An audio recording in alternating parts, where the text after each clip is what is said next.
Hey there, y'all. I'm Bobby. This is Steffi Steph. Hi there, guys. Who are we? We're between two teeth. Bobby, what are we talking That's about right. today? We are talking about something in a newspaper. It was in the Wall Street Journal special section It's on the newspaper. blah, blah, blah. Yeah, this is what a newspaper is. Sometimes I'm in a coffee shop and people are like, oh my gosh, what's that in your hand? Or they're like, I'm so proud of you for doing that. I've been criticized for being, not criticized, but people have asked me if I'm an editor for the Wall Street You've Journal. literally written on my article. You shouldn't be an editor. You're not wrong. And anyways, this is about advisors. These are financial advisors sharing real keys to long-term success. Something spoke out to me. Holly Newman Kroft, she's a senior wealth advisor, and she talks about healthy relationships starting and kind of ending with good people. I'm going to reference some of the things. She says, I'm a firm believer that establishing and maintaining healthy relationships with good people is the foundation of all kinds of success, including financial success. She referenced a Harvard study that's actually a long-term study following multiple generations on happiness. And the key to it, it supports that connective relationships of all kinds are the foundations of happiness, and that happiness fuels all success. Oh, I know you wrote. Pause. Why did you Do you circle wanna, that? Well, I think this is, in general, I agree with her. I think relationships are everything. People don't care how much you know until they know how much you care. And also getting a network together to leverage other people's skills and abilities to help everyone move forward and be successful. I think relationships are at the heart of all of that. What she was saying, though, about how happiness fuels all success, is, to quote her, I wanted to kind of make that kind of the crux of debate here. I don't know if happiness fuels all success. I know a lot of really unhappy people that are successful. And quite frankly, sometimes the more successful people are, their happiness can go down. So you think she's wrong? I think in general she's right on relationships, but I also think that her saying happiness fuels all success, I wouldn't choose that option. Well, let's read on. I'm going to read on. And she references that we recently had some doctors come for a presentation to our clients. She works with really, really, really wealthy clients, I think. Are you literally reading out of a newspaper right now? I am literally, yes. So she works with really wealthy clients, and the doctors talked about longevity, including things like supplementation, tests, exercise. And then one of our clients asked, what's your key takeaway? And they said, surround yourself with good people, maintain your relationships, invest in your relationships. Wealth isn't just about money, and this author strongly believes that maintaining and investing in those relationships through your life is what real wealth is all about. I think it's people before money every single time. Boom. I'm going to ask you to never read on this podcast ever again. That was so That's why crazy. I got my reading glasses on. I hope you guys kind of listen to the Sermon on the Mount here. Well, but here's a financial advisor. It's in I a agree special with her. section with Barron. No, I totally agree with. It's not all about the money. I thought it was, frankly. I grew up, I know you and I reference kind of how we grew up. I grew up in a really small town. Would you say happiness drove your success, or do you think something else drove your success? Happiness drove my success. I guess you're in agreement with her then. No. I'll be honest. Happiness definitely did not drive my success. Attention drove my success. Absolutely. And attention's not always rooted in happiness. Yeah, I'd say oftentimes it's definitely not. And so for me, when I was growing up, there was a lot of hard work there. And hard work's not necessarily fun. Hard work can produce endorphins, which can make you happy. Dopamine. Right. And I know you want to get back to reading the I article. want to get back to the paper. Well, so I would agree that happiness fuels all successes. I don't think that's right. Yeah. And I thought it was right until you had a problem with it and circled it on the paper. And as we talk about it, I agree with that. I think relationships can fuel many, many successes. I actually spoke with a colleague today that is actually changing her career path for a variety of reasons. She had to terminate what she was doing. And she is someone that was in the MBA program with me, very intelligent, high striver. Now she's at a point where she's like, quite frankly, I'm nervous because I'm not doing anything right now, and I don't know what my next step is. And I use my standard line of the universe will give you what you need, not what you want, and to take it as an opportunity. But having relationships allowed her to reach out. I pushed her to say, hey, keep in contact with your other people in your network. But relationships are important. The research pans out. Loneliness is a critical factor against longevity and health, just like smoking, just like sitting, all that stuff. No, I couldn't agree with you more. And I think for certain people, it can be really tough to carry forward relationships, especially what struck out to me is you can have relationships with all kinds of people. And she said, have relationships with good people. Sometimes it's hard to figure out, well, who's good for me right now? Who's good for me long term? Especially when you are in your 20s and or 30s or sometimes 40s and you're trying to figure it out. And so I think part of millennials and Gen Zers trying to move forward and figure out, okay, well, who am I going to surround myself? What kind of good people? What kind of relationships am I going to form? One, a lot of the communication that our generations are kind of based off of is social media, is not face-to-face. And so those relationships have a little bit kind of different quirks and oddities to them than, say, maybe a baby boomer who grew up playing kickball with the kids down the street. And so when you look at relationships and this being so critical to success, how does that translate for someone who formed a generation who formed a lot of their relationships on MySpace, Facebook, Instagram? MySpace, you really said MySpace? Yeah, because that was the first thing when we were in high school, at least for millennials, at least for me. And I know when I got to college, Facebook was all the rage, and that was the thing. I think it's the Facebook. And then you get out, and then it's Instagram, it's Twitter, it's other social media platforms, it's texting over phone calls.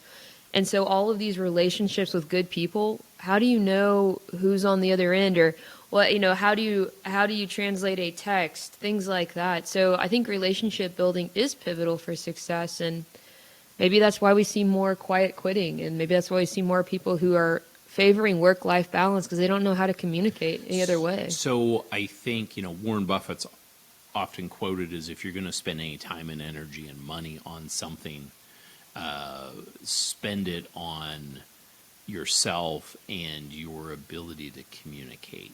And I think communicating with friends and really being selective of who you keep in your inner circle. We often talk about show me, what is it? Show me your 5 friends, or you're the average of your 5 closest friends. Yep. Are you really doing like a text or something like that right now? We're live / recording, and you're texting. Are you sending out a message to a friend? It was an emergency. Oh, it was an emergency. Oh. No, I love what you're saying, and it's just going to be moving forward, figuring out what courses do you take. How do you know who you should keep in your inner circle? I've had to cut people out of my inner circle. Yeah, I've had to cut a lot of people out of my inner circle. I think some people cut me out of their inner circle too. I would believe that a lot. Yeah. Hey, you know what? Different strokes for different people, and you got to figure out what your jam is. It's frustrating to me if, as we're kind of unpacking this article, it's frustrating because I think we all know it's true about relationships that lead to success. I know you're dying to read out of that article again. I love newspapers. So I think we can all agree that relationships absolutely are so critical to success. And I think the reason they're so critical is because you can't teach it. You have to have, it has to be you have to live it. You got to live it. You have to have experiences to really build on these relationships. And so it's frustrating for me. And I'm a millennial. It is absolutely frustrating and I'm so competitive. We don't want to get the millennial frustrated. I want to be successful, but I know I'm not alone in this at all, is that I'm not the only millennial who's like, oh, wait, but how do you know who to keep in your inner circle? And especially when you look at teams and how is your teamwork, as a kiddo growing up. Like I ran cross country. That wasn't a lot of a team. I was an individual. It's a cross country team, It's an individual sport. Yes. And I'm certainly not going to tell you to be patient. I know that doesn't go over well. I But guess, go to your paper. You go. I'm going to go back to the paper here. She goes on and says, You read the whole thing already. No, I haven't. There's one part I haven't For read. those of you listening, I am so sorry we're reading out of I feel like it's I grew up Catholic, so it's like when a priest unpacks his little notes, and he's like, I'm reading here from the sermon here. You done? Yeah, continue. Okay. Life is challenging. Life is hard. There are good times. There are bad times. There are ups and downs. There are financial successes and sometimes challenges. Having strong, healthy support around you is of the utmost importance. I think it's people before money every single time. Boom. Love it. I think I think the rule is absolutely true, but it's so tough to get that right when you're young. Oh, dude, I think it's tough to get it right at all points, and you're gonna totally make mistakes. You don't know who is. You don't really know how to have a. Here's how you know. Oh, I guess I should let you finish what you were going to say. You don't know what. I mean, that's part of the problem. Yeah. So part of it is you are, like, when you're young, you're trying to figure yourself out. And then not only are you in this messy stage of life, you're also trying to, that might be toxic, you're also trying to bring people in to your maybe figured out self, maybe not figured out self. All or none of that's easy. Life is messy. And then I don't know, but I mean, I think having a group, we were listening to an artist on a podcast recently, shout out to David Cho. And on the Rich Roll podcast. On the Rich Roll podcast. And he talked, it actually made me... it was intense. It was very intense, but he said something about friendships. You know, David Cho has had a lot of ups and downs. Yeah. He is a rock star kind of lifestyle. A lot of intense thoughts and emotions. He's an artist. And so... when he talks about his friendships, though, it's insane. This guy's, I mean, if you can believe what he's saying. It's intense. Based on what he's saying, he says, like, his friendships are the reason he's alive. Yeah. And he has had the same friends since grade school. That's insane. How do you have the same friends since grade school? I mean, I can probably pick out one friend from grade school. I met her when I was, technically we were baptized together. But as far as knowing each other, the inner workings of each other's lives, we text every now and then, but nothing like what this guy is saying. True. And after I listened to that podcast, I actually sent a message through Instagram to my childhood buddy who we were in kindergarten together and said, you and I need to take a trip somewhere, and we're going to make that happen. But that's the magic of life and friendships, and it takes investment in time and energy and listening and talking, and who's the person that you're going to call when you really have a problem.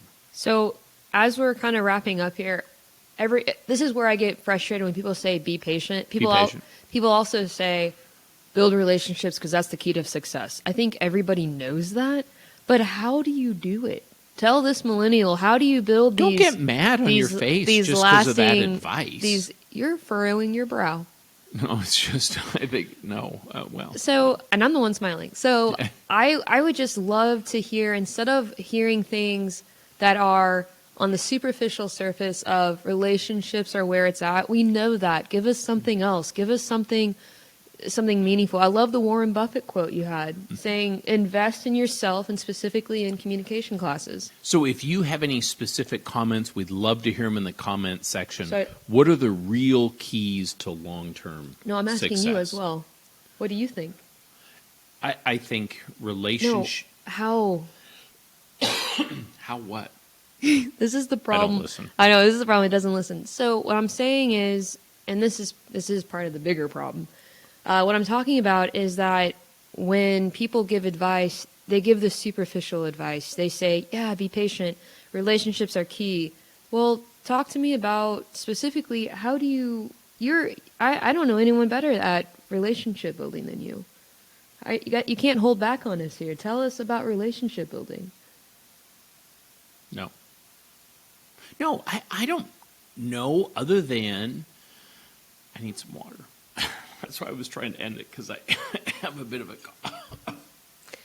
And the reason I'm We can not edit that out. I'm if not we know trying how to edit. I'm not trying to No, put you on the so- spot, but you are really good at relationship building. So how do you build relationships? Talk to me. What's the top 3 things? Because you do it So very well. You don't be scared.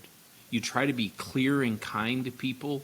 You think something, you say it. If you think that was a really good talk that you gave the staff, So that's you number tell the 1. person So that. telling, because I agree with Be you on this. honest and open, and we're always thinking about nice things about Yeah. people, what they've done.